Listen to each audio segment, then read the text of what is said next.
As you know, this week marks the first 100 days of the Trump presidency, and President Trump's first 100 days have undoubtedly been the most monumental and historic of any administration in American history. President Trump has already delivered on hundreds of promises he made to the American people, and we will continue to talk about all of them throughout this week. Tomorrow, I will host a press briefing at this same time, bright and early again, to highlight the Trump administration's economic accomplishments with our Treasury Secretary, Scott Bessent. And tomorrow night, President Trump will travel to Michigan to discuss all that he has achieved on behalf of the American people. On Wednesday, the president will host an open press cabinet meeting where each cabinet member will discuss their success thus far and their plans for the future. Today, we kick off 100-day week with a focus on the president's historic effort to secure our southern border. Later this afternoon, President Trump will sign an executive order on law and order and another executive order on sanctuary cities. The first EO will strengthen and unleash America's law enforcement to pursue criminals and protect innocent citizens.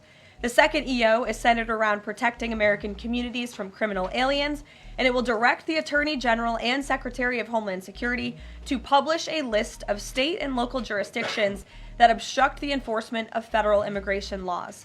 After these are signed, the president will have signed more than 140 executive orders already, rapidly approaching the total number signed by the Biden administration over the course of 4 years in office. Speaking of Joe Biden, it was his awful open border policies that recklessly allowed more than 10 million illegal aliens to invade the United States over the past 4 years. Innocent Americans like Laken Riley, Jocelyn Nungray, Rachel Morin, and so many others were viciously murdered at the hands of these illegal aliens as a result of Biden's dereliction of duty. That's why one of President Trump's central campaign promises was to secure the border and end this invasion. In just under 100 days, 99 now to be exact, the president has overwhelmingly delivered on that promise. America's borders are now secure because of President Trump. He has restored the rule of law, enforced our immigration laws, and defended America's sovereignty. The president immediately declared a national emergency on the southern border, deployed the U.S. military and Border Patrol to repel the invasion, and ended reckless catch-and-release policies. The results have been nothing short of extraordinary. Between President Trump's inauguration and April 1 of this month, only 9 illegal aliens were released into the United States, a staggering 99.99% decrease from the more than 184,000 illegal aliens who were released into the country under Biden during the same period last year. The number of unaccompanied illegal alien children arriving at the border has also hit a record low. Total attempted illegal crossings at the southwest border hit a record low in February, only to fall to another new record low again last month in March. Just listen to these incredible numbers. In March 2024, under Joe Biden, Border Patrol encountered approximately 140,000 illegal aliens at the southwest border. 1 year later, in March 2025, under President Trump, Border Patrol encountered just over 7,000 illegal aliens at the southwest border. That's another 95% decrease from the prior year. The first piece of legislation President Trump signed into law was the Laken Riley Act, which requires illegal aliens arrested or charged with theft or violence to be detained. President Trump also reestablished the successful Remain in Mexico policy from his first term to ensure that aliens who arrive at our southern border and claim asylum are returned to Mexico to await their hearings instead of being allowed into our country while they wait. The president has also restarted construction of his signature advanced border wall. More than 85 miles of new border barrier are already in various stages of construction and planning. And Border Patrol, in collaboration with the Department of Defense and the great state of Texas, have deployed 75 additional miles of temporary barriers across the southern border. The Trump administration, as you know, has also ended the disastrous CBP-1 app, which Joe Biden exploited to facilitate the migration of nearly 1 million illegal aliens into the country. The Department of Homeland Security has relaunched this as the CBP Home app to provide illegal aliens in the U.S. a straightforward way to declare their intent to voluntarily depart. For years, Joe Biden's weakness in open border policies allowed vicious cartels to functionally control, through a campaign of terror, rape, and brutal force, nearly all illegal traffic across the southern border. President Trump has put a stop to this in record time. He designated these heinous cartels as foreign terrorist organizations and invoked the Alien Enemies Act to immediately apprehend, detain, and remove these massive threats who have flooded our country with deadly drugs, violent criminals, and vicious gangs. The Trump administration is working 24/7 to successfully arrest and deport these illegal criminals and foreign terrorists from our communities. We are in the beginning stages of carrying out the largest deportation campaign in American history. Over this past weekend, it was announced that through Operation Tidal Wave, a joint effort between ICE Miami and Florida law enforcement agencies, nearly 800 illegal aliens were arrested during the first 4 days alone. Among those arrested were a Colombian murderer, alleged MS-13 and 18th Street gang members, and a Russian with a red notice for manslaughter. And on the other side of the country, in the early Sunday morning hours, DOJ and DHS together launched a joint raid of an illegal alien underground nightclub used by Tren de Aragua in Colorado Springs, Colorado. DHS took more than 100 illegal aliens into custody, and many drugs and weapons were also seized. Operation Tidal Wave is a preview of what is to come around this country. Large-scale operations that employ our state and local enforcement partners to get criminal illegal aliens off our streets. As always, President Trump and our entire administration are grateful for the courageous law enforcement officers who are putting their lives on the line every single day to protect their fellow Americans and to keep our country safe. After 4 years of being vilified and hamstrung by the Biden administration, heroic ICE and CBP officers finally have a president who has their backs and is allowing them to do the jobs they signed up to do. There's no person who can attest to that more than our incredible border czar here at the White House, Tom Homan, who has dedicated his professional career to protecting our country and enforcing the law. I will let Tom deliver some short remarks, and then we'll open it up for questions today. Thanks for being here, Tom. Thank you. Just a few things. Look, I started in the Border Patrol in 1984. I've been at this for over 40 years. I worked for 6 presidents, starting with Ronald Reagan. Every president I ever worked for took border security seriously, because you can't have national security if you don't have strong border security. We got to know who's coming in, what's coming in, where's coming in, why it's coming in, right? Even President Obama and President Clinton took some steps to secure the border because they understood national security was important. Joe Biden was the first president in the history of this nation who came in office and unsecured a border on purpose. That's just a fact. We handed the Biden administration, after President Trump's first administration, we handed the Biden administration the most secure border in my lifetime, and he unsecured it on purpose. Now President Trump and this administration here, the success is unprecedented. We beat Trump's first administration on border success. Border numbers are historic low. Today, as I'm standing here, we have the most secure border in the history of this nation, and the numbers prove it. President Trump's policies are saving lives every day. There's been studies done that says 31% of women that make that journey through use of cartels get sexually assaulted. When President Trump has illegal immigration down 96%, when 96% less people are coming, how many women aren't being sexually assaulted by the cartels? How many children aren't dying making that journey? How many women and children aren't being sex trafficked into this nation? How many known suspected terrorists aren't making it into this country? How many pounds of fentanyl isn't getting to this country to kill young Americans? How many women and children aren't sex trafficked? Under Joe Biden, sex trafficking is up 600%. We had 4,000 aliens dying making that journey. We had 250,000 Americans dead from fentanyl that came across an open border. President Trump's policy saves lives every day. Even the border wall saves lives. The people want to hate on the border wall. Every place a border barrier has been built, illegal migration's declined, illegal drug flows decline. But you know what no one talks about? The border wall saves lives. Because the most vulnerable, the women and children, can't get over that wall, which means they're going to a place where there's not a wall. And what's waiting on them? The men and women of the United States Border Patrol who will take care of those humanitarian needs, the health needs right off the bat. We just went over the numbers, and let me talk about a few numbers that are important to me. Under the Biden administration, we averaged over 11,000 many days, over 12,000, even some days 15,000 illegal entrants in the United States. 15,000. You know what the number was the last 24 hours? 178. 15,000 to 178. Unprecedented success. On an average day in the Biden administration, known gotaways. People we knew crossed the border because they're on video, drone traffic, or sensor traffic.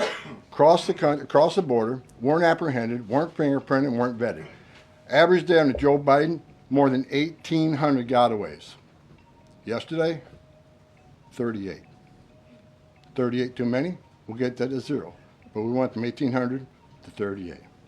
And finally, that was said earlier, under the first 100 days, or it was actually January 20th to April 1st, last year, 184,000 illegal aliens were released into the United States. Under this administration, 9. 4 of them were material witnesses in a criminal investigation. We need them here to testify in a serious criminal trial. 4 was extreme medical condition. We couldn't return them because they were in such bad shape. And 1 was a humanitarian issue. This is unprecedented success. The border secure. President Trump saving lives. President Trump has proven no one does this better than President Trump. There is no equal, it's not even close. So God bless the men and women of the Border Patrol. God bless the men and women of ICE who strap a gun to the hip every day, put on a Kevlar vest to not only secure our border and protect our national security, but the ICE agents in the interior, they're removing public safety threats and national security threats every day. While you're all sleeping at 2, 3 o'clock in the morning, there are men and women out there enforcing the law and making this country safe again. And we're going to keep doing it. It's full speed ahead. So I'll leave it at that. Awesome. Thank you, Tom, and thanks for all your great efforts. We do want to open it up to questions. If you have border-related questions for Mr. Homan, and I'm also happy to take any non-border-related questions. I'm happy to take border questions too, but Tom is here offering his time, so we encourage you to ask him questions. We'll start with our new media seat today. As always, Rogan O'Hanley, former Hollywood entertainment lawyer, I didn't know that, Rogan, who got fed up with the far-left ideologies of California and now posts conservative political commentary online for his more than 7 million followers across all major platforms. He joins us today from the great state of Florida. Why don't you kick us off today, Rogan? Thank you, Caroline. In Trump's first 99 days, we've seen a coordinated assault on the rule of law by radical judges who are thwarting his agenda with an unprecedented number of national injunctions. These judges are providing more due process to violent MS-13 and Tren de Aragua illegal aliens than they did for American citizens who peacefully protested on January 6th. As Stephen Miller has highlighted, it would be utterly ridiculous to have full trials and appeals for the more than 15 million illegal aliens that came across our border under Joe Biden. Many are now calling for Trump to circumvent these radical judges and consider suspending the writ of habeas corpus solely for these illegal aliens in accordance with the terms of Article 1, Section 9 of the United States Constitution, which explicitly allows for such a measure when there is a rebellion or invasion. There's strong precedent for this action, being that it was exercised by 3 of our greatest presidents, Abraham Lincoln, Ulysses S. Grant, and Democrats' favorite president of all time, FDR. All 3 of which are not only celebrated by historians, but are immortalized on our national currency with their faces on there. Furthermore, all 3 used it against American citizens, where in this instance we would only be using it against illegal aliens. I think almost every reasonable American would agree that 15 million illegal aliens coming across our border under Joe Biden counts as an invasion, especially since many, as you highlighted, are now robbing, assaulting, raping, and killing American citizens. Historic assaults on our republic require reciprocal action from our government. Can you please let us know if and when the Trump administration is planning to suspend the writ of habeas corpus to circumvent these radical judges who are infringing on his Article 2 powers and to start shipping out illegals en masse? I have not heard such discussions take place, but I can assure you that the president and the entire administration are certainly open to all legal and constitutional remedies to ensure we can continue with the promise of deporting illegal criminals from our nation's borders. And I also agree with the premise of your question, which doesn't happen in this room often, but I do agree with yours. It is absurd that the previous administration was allowed to allow 15 million that we know about illegal aliens into this country with very little pushback from our judicial branch.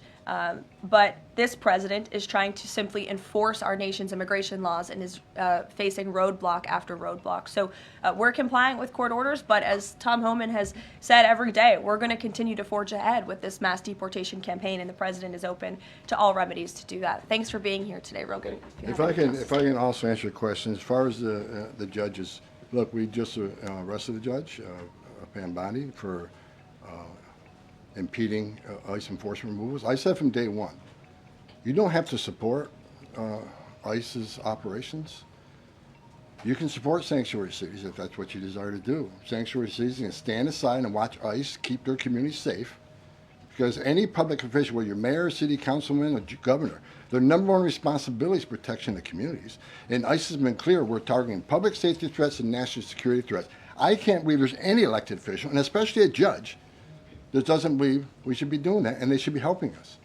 But I said from day one, you can sit aside and watch, you can argue against us all you want and protest all you want, but when you cross that line, I've said this 1,000 times, when you cross that line to impediment or knowingly harboring, concealing an illegal alien from ICE, you will be prosecuted, judge or not.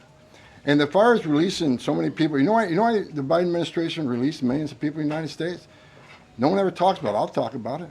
Why did they release people into the interior of the United States and put them, rather than put them into an ice bed? Why not put them in an empty ice bed at $127 a night rather than in a hotel room at $500 a night? They did it on purpose, because when you put them in ice detention bed, they get a hearing in 35 days. Court records show 9 out of 10 people claim asylum, get order removal, they're gone.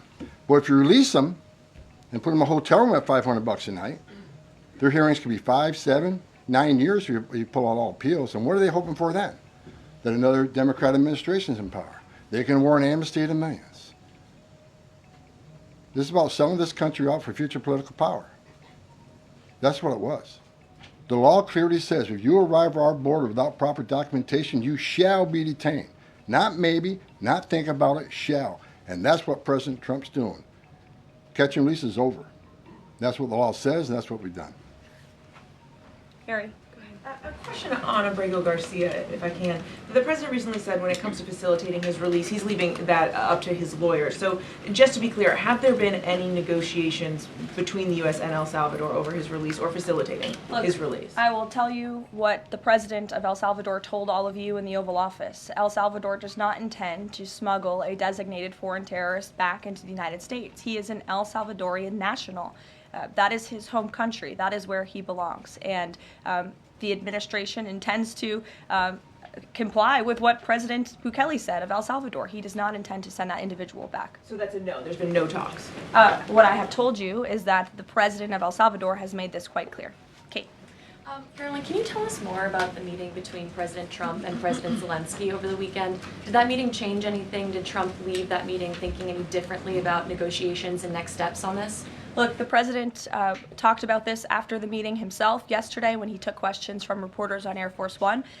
He thinks that he is increasingly frustrated with leaders of both countries. He wants to see a permanent ceasefire. I understand Vladimir Putin this morning offered a temporary ceasefire. The president has made it clear he wants to see a permanent ceasefire first to stop the killing, stop the bloodshed. And while he remains optimistic he can strike a deal, he's also being realistic as well. And both leaders need to come to the table to negotiate their way out of this. And I do think that the president meeting with President Zelensky shows that he is exuding a lot of effort and time into this because he wants to be a peacemaker president, which he was in his first term. He intends to do that again.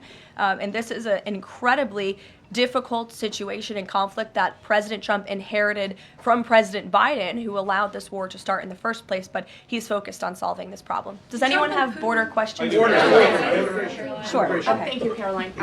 If border crossings are at a record low, why should it still be considered an emergency?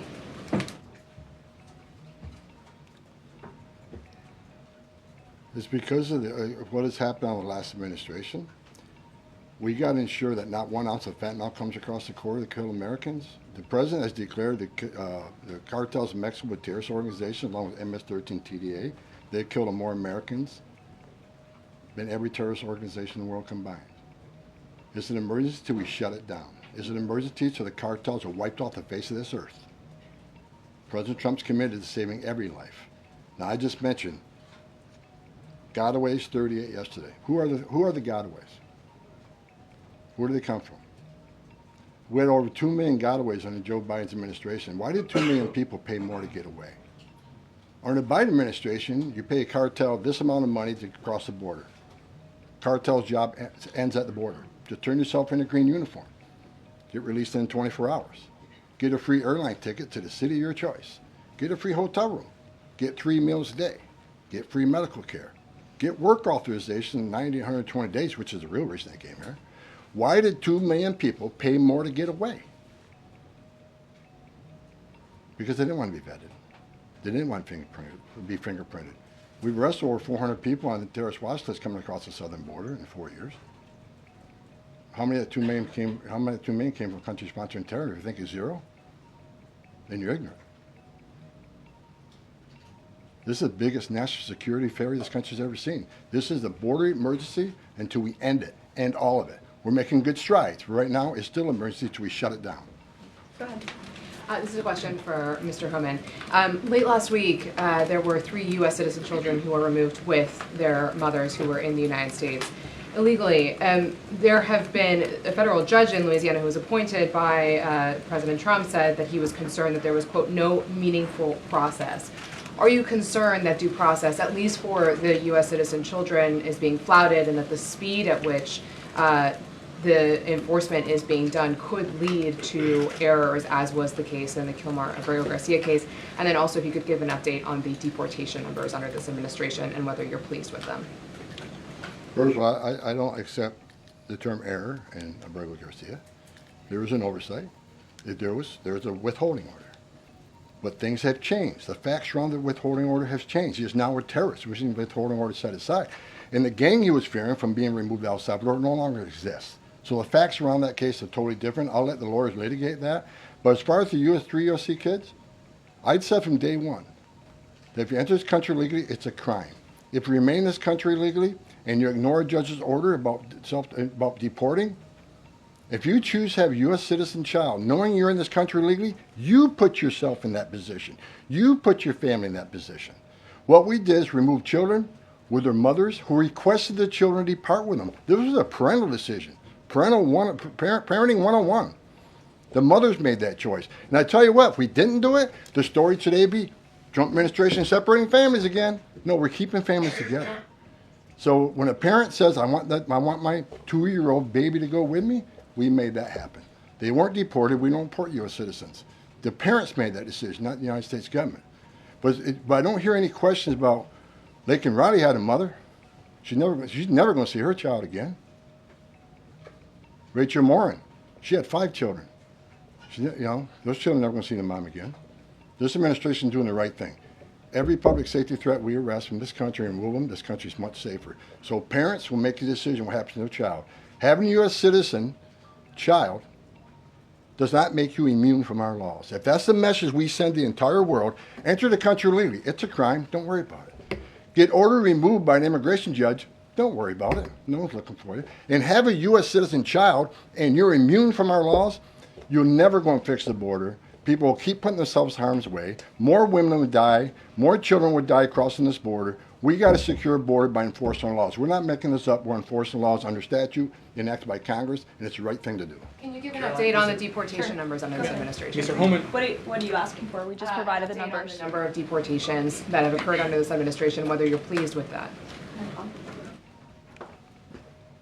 Last number I got was 139,000 deportations. Am I happy with the number? Numbers are good. Especially if you look at the ICE numbers. The ICE arrest removals are far beyond Biden. Well, I read the media. Oh, ICE, the deportations are behind Biden administration. Well, why? Because they counted border removals. We don't have 10.5 million people crossing the border. We don't have border removals. So Joe Biden could have deported 5% of his encounters, and the numbers will still be higher than us on the border removals because we have a secure border, the most secure border in the history of this nation. Compare apples to apples, ICE arrests and deportations are far more than Joe Biden. That's right. Caroline. Sure, go ahead. Mr. Homan, talking about the border wall, can you give us an update as far as how many miles are being built today? And is Mexico paying for it, as the president said they were going to? Well, first of all, I'll answer that question because I already answered it in my opening remarks. To date, since January 1st, there's been more than 85 miles of new border wall construction in various stages of that construction and planning. The president has made it clear to Congress that we want to see more funding for not just border wall construction, but also to support our ICE agents and our Border Patrol agents who are on the ground facilitating with this mass deportation effort. So he's clear that Mexico is not going to pay for it? Is that what you're saying? Let's address that. Trump said Mexico will pay for the wall. They have in a roundabout way, have they not? Putting 10,000 military on the northern and southern border, taking the action they did, remain in Mexico. They didn't have to do that. They're doing it. Putting military on the southern border. Have moved illegal immigration to a record low. We're saving millions of dollars every day on detention, transportation, removal proceedings. We've more than made up for the cost of that wall because of the actions of Mexico. So is Mexico helping build that wall? Yeah, because we're saving so much money, millions of dollars a day, that we can afford to build that wall. So actually, yes, they're helping to build the wall. John Milford. Thanks a lot, Karoline. Mr. Homan, a question for you. You're the border czar. Can you give an estimate as to how many individuals are in the United States illegally? That's number one, and I'm sure you're very familiar with that number, an estimate. And the second question is, I have a list that the White House put out of individuals, 100 ICE arrests since the beginning of the president's term, and the people are arrested for various very serious crimes. First-degree murder, convicted of rape, convicted of murder and aggravated burglary, sexual assault of a child. How many of the individuals that are in the United States illegally are people like this, really bad people? Well, first of all, how many illegal aliens I think in the United States? At least 20 million. People say, where'd you come up with that number? We've been speaking about 12 million for 20 years. We know we got 10.5 that we know of came to the border. How many don't we know of? I talked about known gotaways at 2 million. How many unknown gotaways we have? Like between the Big Bend sector in Texas where there's no technology, how many 1,000 people did get across through there? We wouldn't know. We would know now. But, you know, so I would venture over 20 million. But your question is, last count, last I looked, there was about 700,000 illegal aliens with criminal charges walking the streets of this country. 700,000. And that's what we're looking for now. That's what we're prioritizing. Them and national security threats. We'll go to the back row. Thanks, Caroline. Yes. For Mr. Holman, I'm Taylor with Spectrum News. We have a station up in Rochester, New York. It was reported you're visiting there tomorrow. Can you talk a bit about the purpose of your trip? I know the Trump administration is suing the city over its sanctuary city policies, how the executive order Caroline alluded to ties into it, and what your message is for communities and community leaders who say, we're able to establish our own rules here, we're worried about this input from the federal level. Can you talk a bit about that? Well, same thing I talked about earlier. I don't think any elected mayor, any elected governor should want public safety threats, those illegally in the United States, public safety threats, walking through the community. And what happened in Rochester, HSI agent called for emergency assistance. Officers of Rochester PD responded to a call from emergency assistance from a federal law enforcement officer. They responded. Then they got disciplined. I don't think anybody can come up with one instance where an ICE agent, a Border Patrol agent, didn't respond to an emergency call from assistance from any law enforcement agency. Cops need to help cops, especially in an emergency situation. But they got disciplined. And I met those officers down in Nashville soon after that. I think it was a couple of days after it. And I told them I stand with them. They did the right thing. Law enforcement responding to emergency assistance from law enforcement. So I'm going up there to support the men and women of law enforcement, the men and women who carry that badge and gun every day. They're working the streets at 2 a.m. while we're all sleeping. I'm going to give my support, and they just announced a lawsuit, and that's one of many. Sanctuary City is going to be sued on this administration for flouting immigration law. I mean, the law is clear, and they're violating it, and this administration is going to take actions. I'm going up there to show my support of men and women of law enforcement. I started as a cop, and the community. I'm showing support for them. Because the community wants their police officers to be officers too. The communities don't want public safety threats walking around their communities either. And that's what it's all about, and that's why I'm going. Sure. Mr. Homan, how close are you to housing migrants at U.S. DoD facilities like Fort Bliss in Texas? Well, we're already housing at Guantanamo. Fort Bliss is being ramped up, so in the very near future. I don't have a timetable because things need to be done, construction needs to be done. We're making sure the facilities are ready to accept. We're making facilities are able to care for the people that are going to be detained. So I don't know the timeline right now. It changes every day because of various issues, but we're working on it. Are you intending to hold families there, including families with American citizen children? Family residential centers are for families. They're not jails, they're open-air campers built for families, which means they have child psychologists, they have pediatricians. And why family residential centers? Because we want to make sure that child is with a parent. Unlike the last administration who stopped DNA testing, who many investigations of children being smuggled in the country with some that wasn't related to them claiming to be a parent. So we're going to make sure children are with parents. We're going to make sure that's actually a family and that child ain't being trafficked. That's the main reason.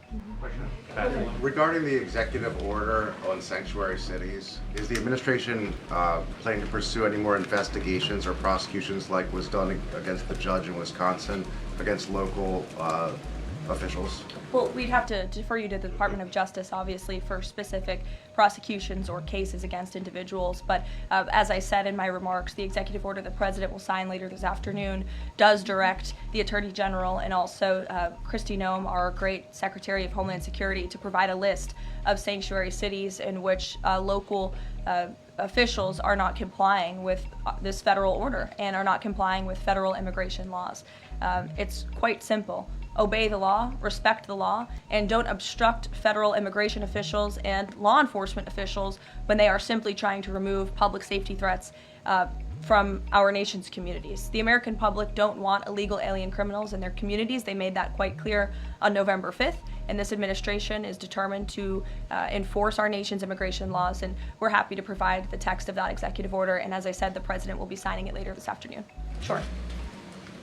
Excuse me, I want to talk about farm workers. The President said earlier this month that there could be leniency for some undocumented farm workers. I'm wondering, where do things stand with that? And I'm also wondering, does that at all undermine his message on immigration, that it's okay for some undocumented people to be in the U.S., but maybe not others? Well, the President was referring to our H-1B and H-1A visa programs, and there have been no final decisions on that at all. But the President, I think, what he was intended to speak about, what he was speaking about, is ensuring that we have a clean, legal immigration system that is being respected and obeyed. And the mass amount of illegal immigration that we've seen over the past 4 years in our country completely undermines our legal immigration system, those seeking citizenship, but also those coming here on a visa to legally and lawfully work. And the President wants to make sure that those programs are respected.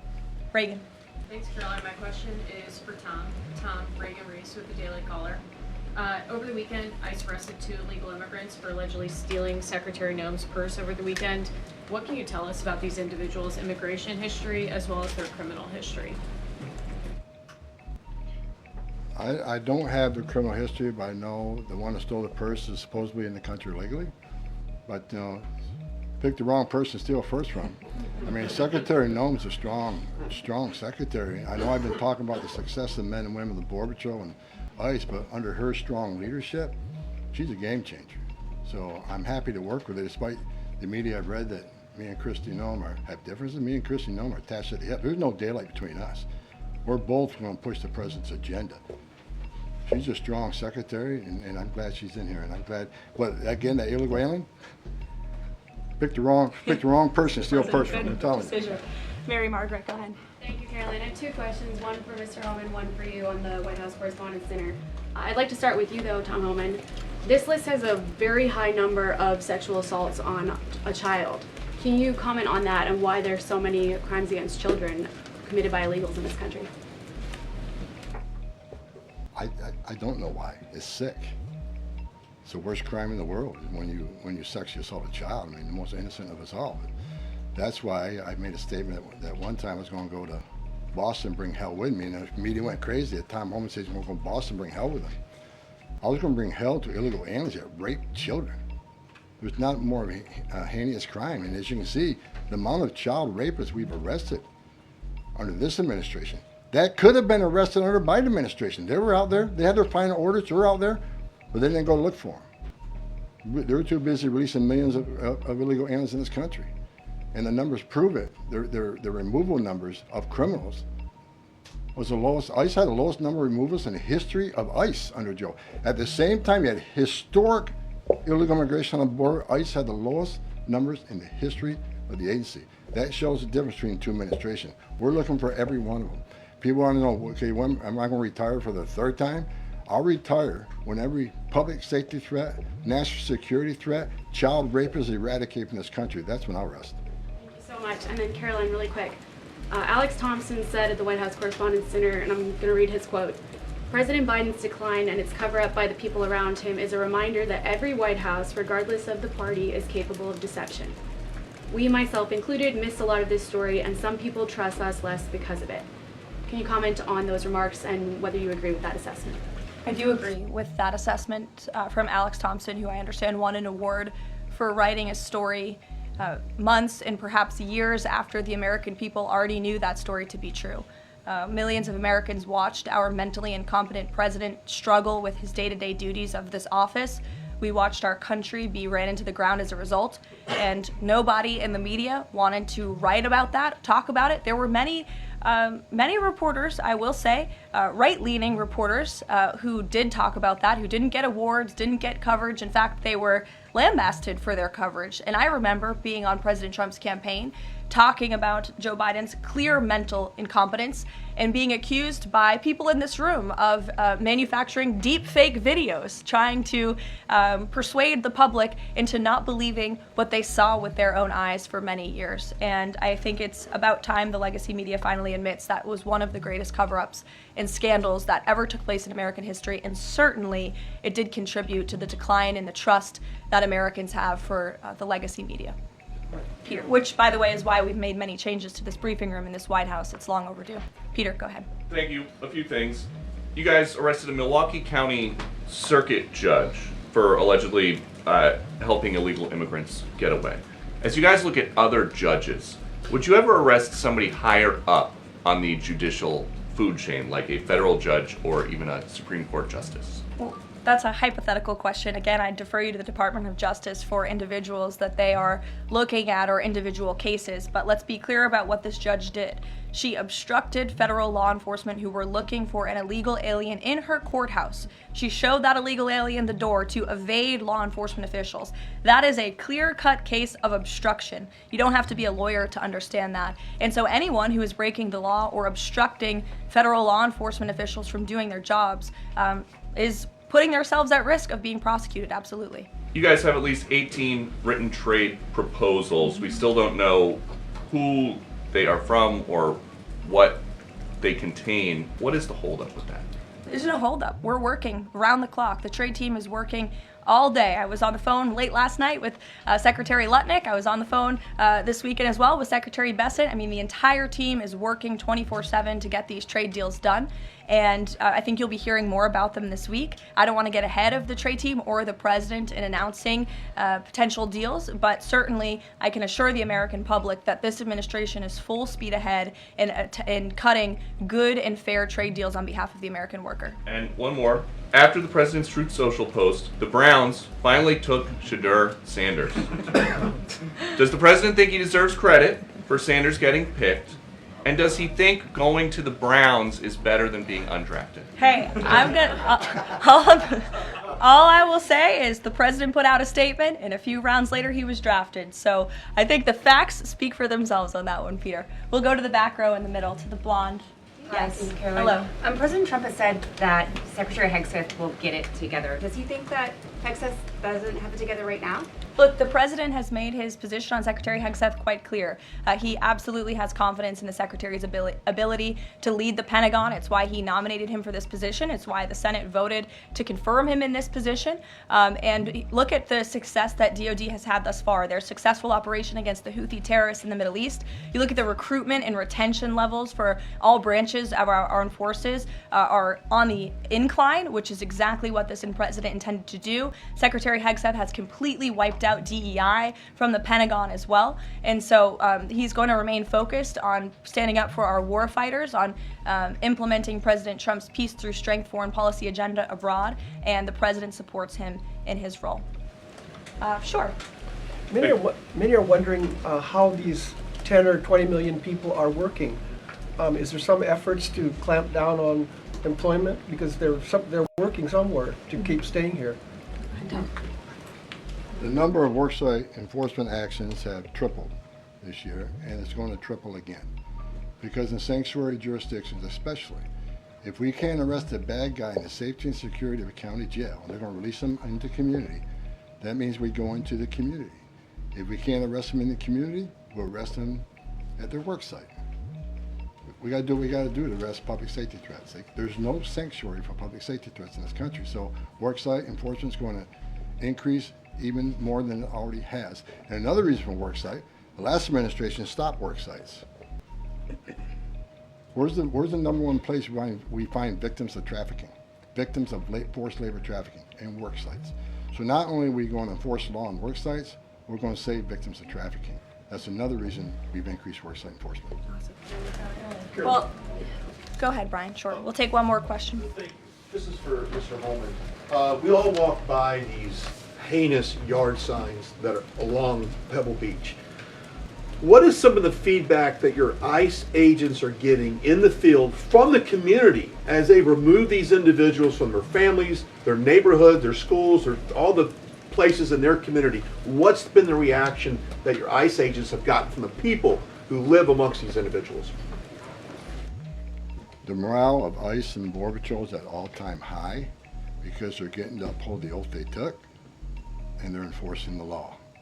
Border Patrol and the Biden administration, I met with hundreds of them. They felt like Uber drivers and tourist agents. These men and women joined the ranks of ICE and Border Patrol to enforce the law, make the community safer, and protect national security. I hear it all the time. There's a lot of people in this country who don't like me. I don't care. But when I walk through an airport, I have many people walking up to me and thank me for what I'm doing, and I'm not taking credit for anything. The success of the border and immigration enforcement is President Trump and the men and women wearing that uniform. God bless each and every one of them. But I take a pleasure in seeing it because in 40 years of doing this job, people always want to say, why are you so emotional when you testify? Why are you so emotional on network? Because if they wore my shoes for 40 years, they'd understand why I'm emotional. I've talked to little girls as young as 9 years old that were raped multiple times by the cartel members. And when you get to your knees and you talk to that little girl and everything innocent and pure has been ripped from her, when you listen to the Lake and Riley, 17 minutes, that young lady fighting for her life. Don't just think, okay, a young woman died. Think of how she died, the terror that she went through, and these children that are sexually assaulted. I stood in back of a tractor trailer and 19 dead people at my feet that baked to death. Illegal immigration is not a victimless crime. And so every sick person we take off the streets, especially child rapists, it makes this country much safer. Every illegal alien we arrest, public safety threat, one at a time makes this country safer. But I got one thing I need to say real quick before I leave. Take your notes from me, Tom. Take my notes from me. I'm going to read it. I don't want any misinterpretation of what I'm reading to you. The registration requirements under 8 U.S.C. 1302. If you're illegal alien in the United States, this message is for you. You cannot hide from ICE. We're actively looking for you. Federal law requires every alien in the United States who has been present in the United States more than 30 days needs to register. For those 14 years or older, you need to be fingerprinted with the Department of Homeland Security. Federal law requires every alien in the United States to tell DHS in writing if you have a change of address within 10 days of changing that address. Failing to register with DHS and failure to tell DHS about your new address are criminal offenses, and they're going to be treated as such. Starting today. Make no mistake, if you're in the country illegally and you fail to do what the law requires, we will prosecute you, you will go to jail, then we'll deport you. Second law, penalties for failure to depart, 8 U.S.C. 1253. If you're alien inside the United States who has a final order, this message is for you. If you have a final order, the Trump administration is committed to enforcing our immigration laws, especially for those aliens who have received final orders of deportation. There are currently around 1.4 million illegal aliens who have been ordered removed but remain here in violation of the law. We will aggressively prosecute, consistent with long-standing law, those aliens for failing or refusing to depart or who takes other related actions aimed at hindering their removal.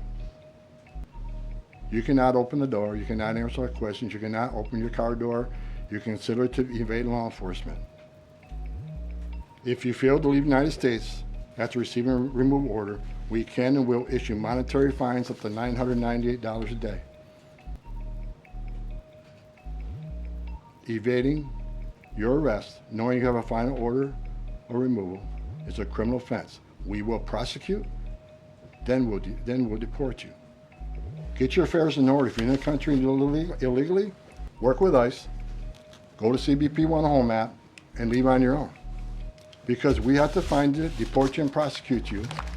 You'll have a bar placed on you, and you won't come back to this country. You won't be able to come back on a visitor's visa, a tourist visa. If you have a U.S. citizen child, can't petition for you. If you're in this country, get your affairs in order and work with us and get yourself removed from this country. That's what law requires, and we're going to enforce that law. Awesome. Thank you so much, Tom. You can get back to work now. Look, he's already leaving. He's got a lot to do, a lot of illegal immigrants to deport. But thanks, everyone, for joining us bright and early this morning. As I said at the top, we will do this again tomorrow to talk about the economy, which is another promise made and kept by the president. And I'll be joined by the Secretary of Treasury, Scott Bessent, 8:30 tomorrow morning. Today, the president is welcoming the Super Bowl champions, Philadelphia Eagles. If we have any Philly fans, that will be at 4 o'clock. And then the president will sign those executive orders I spoke of and a few others at 5 p.m. So we'll see you all later. Have a great day. Thanks, Karoline.